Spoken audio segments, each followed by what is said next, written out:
Greetings everyone, I am Eric Paulson with Your Essential Practice, and for today's rune reading, we're going for the Venus in Virgo that's coming up very, very soon. At the time of the recording of this video and the uploading of it, we have the Mercury going into Libra. So if you want to know more about that, just check out my last rune reading, and that was all about what's happening today. So I'm trying to work a little bit ahead on the energies here to get you informed, to get your intentions squared away, and to get your healing going on the right path here. So without further ado, let's get into today's rune reading for Venus going into Virgo. How are we feeling, everyone? Let's cleanse this space energetically for today's rune reading. As we do, we take 3 deep breaths in through the nose and out through the mouth.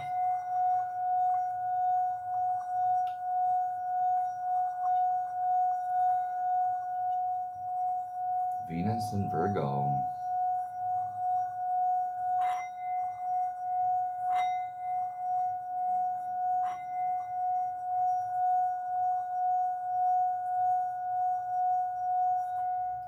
As you can see, we have that $2 note still in the singing bowl to represent uncommon abundance.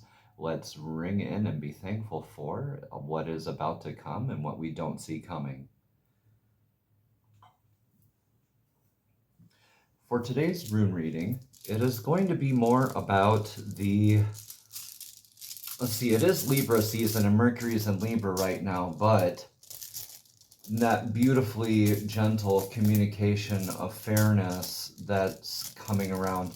We also have Venus in Virgo, and Venus is not exalted in Virgo. It's a very 3D aspect of that sort of situation. We're all up in our heads about love, right? And how our affection and how our monetary values, assets are coming along. So for this past energies rune, we have Manas. This is the self. This is humanity. This is culture.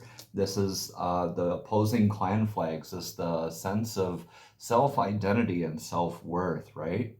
So right now, the current energies are in this Elk rune. This is the rune of faith. This is August. This is self-defense. This is protection, okay? Coming out of that and into the future energies, we have moving forward in legacy.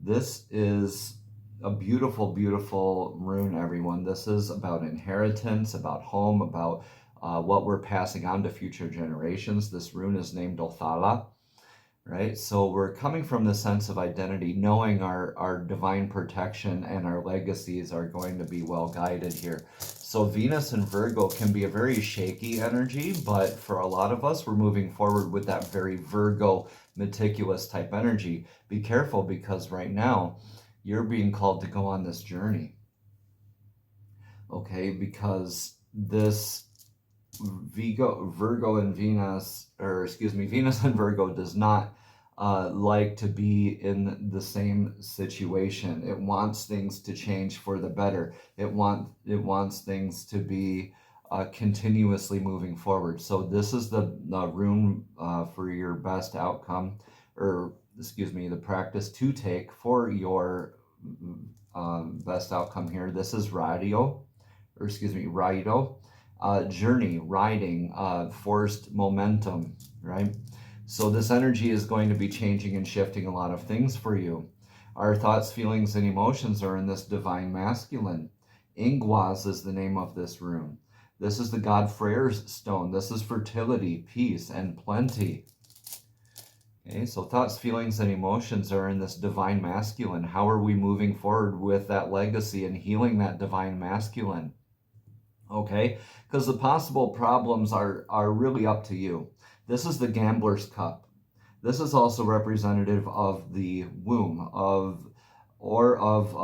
let's say a board game or a friendly competition or initiation, right? Where we know how we're coming in and we're entering in this energy, but we're getting all jostled up. We're taking all these different turns. We don't know how it's going to end. So this is an undeterministic outcome. So this is a beautiful rune to be directly across from the faith rune, because it doesn't matter what we're doing as long as we're in this divine protection. And we're moving forward with that sense of security and abundance, right?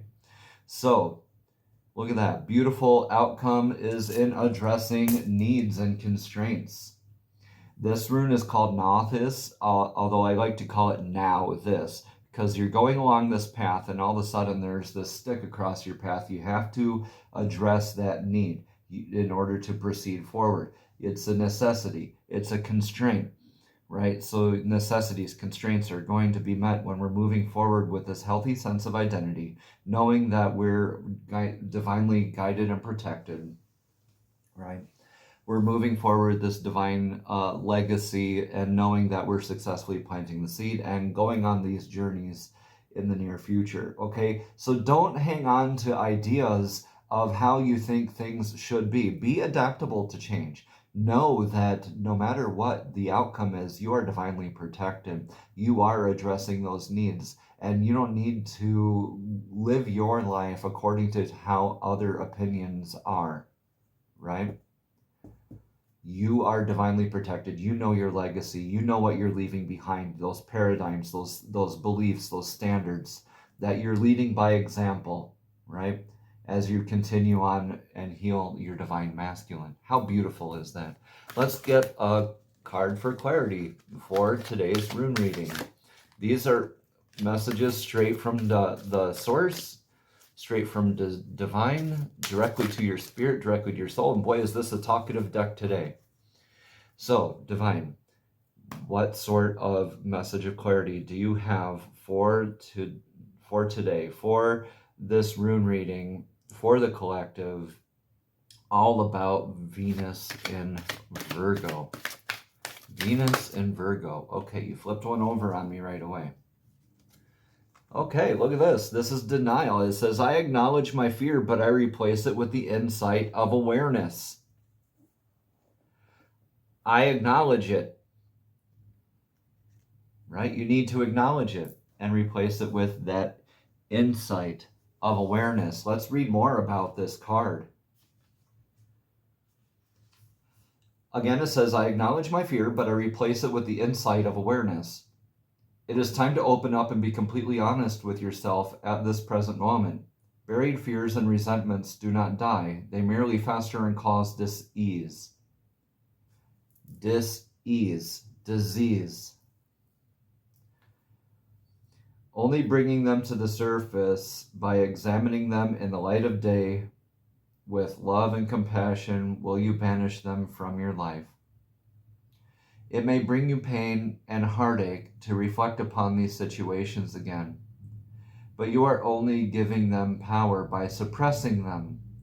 The dangerous seeds of denial will grow and spread and manifest unless you uproot them, examine them, and release them. This is the only way to become whole and healthy, addressing those needs. Learn not to bury painful emotions in the first place. Deal with them. That strong foundation, knowing you successfully planted the seed, you're moving forward in faith. You are divinely protected, y'all. You know yourself. You know your sense of identity. You're moving forward. You're very secure with that Virgo energy. Now, love is not a very exalted thing. That romantic sort of love is not very exalted when it's in Virgo with Venus, right? But we do have that meticulous nature of the Virgo energy. We know how we want it. We won't settle during this period. We're not going to settle for, okay, well, this is here. That would be remaining in denial. You're addressing these situations fully. That's why this is here. That's why no matter what you choose, the choice is up to you on how you are addressing these needs. Either these needs will still be there in the future for you, or you're addressing them in healthy ways moving forward. Your soul wants to live honestly and authentically in the now. Don't hinder it by placing emotional landmines in its path. Let's get messages from the fairies. Okay. Y'all, you saw that, right? Right away. I barely had, okay. Very talkative decks today. Love life. The basis for your question involves your romantic life, which is now changing for the better. I haven't done a yes or no question in a while, but I believe today's yes or no answer today would be a yes.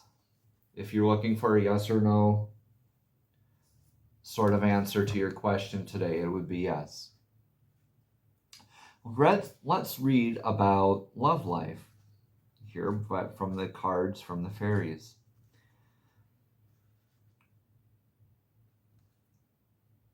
Again, this says the basis of your question involves your romantic life, which is now changing for the better. Even though it might not be a romantic partnership that you're in right now, y'all, it is still going to change for the better. Maybe you need to go through this phase alone, so you know how to properly love yourself and others, so that you can invite that in for yourself, that uncommon abundance, right? All right, you've drawn this card because your love life is somehow involved in the question you've asked, and the fairies can help you understand this connection if it's not immediately apparent to you. This card signifies that a change for the better is in the works for your love life. Additional meanings for this card are your love life, love your life as a way to bring healing energy to this situation. Or a new love proves to be an important person in your life. Or you're ready to meet your soulmate. Or a breakup is imminent or has just occurred. Remember, y'all, with this sort of energy coming up here, we're not taking any crap from people. We're secure in this, right? Unto others do no harm, but also take no crap, okay? What you allow is exactly what will continue. Don't be in denial, right? Your love life is improving. How beautiful. Another meaning for this card is you'd like to get married or communicate with your partner about a topic that's bothering you right now, or ask the fairies to help you connect with your soulmate. Beautiful. Let's get a chakra token for today. All right. We have the third eye chakra. So for the third eye chakra, this is one of those where it's a higher chakra, so make sure we're working on our lower chakras first, right? The mantra for it is Aum, A-U-M, and it's a very easy one to do. We're just tucking in that ring finger, right? And we're bringing the thumb, the pointer, and the middle finger together. We're leaving that pinky out. We're going to touch that to our third eye that's right between our eyes. Just above our eyebrows, between the eyes right there, right? And we're going to say Aum. Of course, the color for that is indigo. So for the third eye chakra here, it's 852 hertz. The third eye chakra is located between the eyebrows, like I said, and it's connected to intuitive ability, consciousness, and wisdom. Signs of a blocked third eye chakra are lack of direction, confusion, and doubt. When you listen to the solfeggio frequency of 852 hertz, that's 852, you will work toward becoming more intuitive, open, and imaginative. You will only be ready to work on your third eye chakra when the first 5 chakras have been unblocked. Beautiful rune reading, everybody. I've been Eric Paulson with Your Essential Practice. Coming up, don't miss, I'm going to be on a podcast on October 10th. Or is it 11th? October 11th. 1011. October 11th. Marigold Era on her podcast, Let's Create the Revolution Together. I've been excited to be a guest speaker on her podcast, so I will leave some links in the description below. Also, you can contact me in those social media type of realms, and also email me at youressentialpractice@gmail.com if you want any smudges, hydrosol, tinctures, any herbals, any rune readings from me specifically to you. Again, my email is youressentialpractice@gmail.com, and please keep your eyes open for that wonderful podcast I will be a part of here in about a week. Namaste. Have a blessed and abundant day.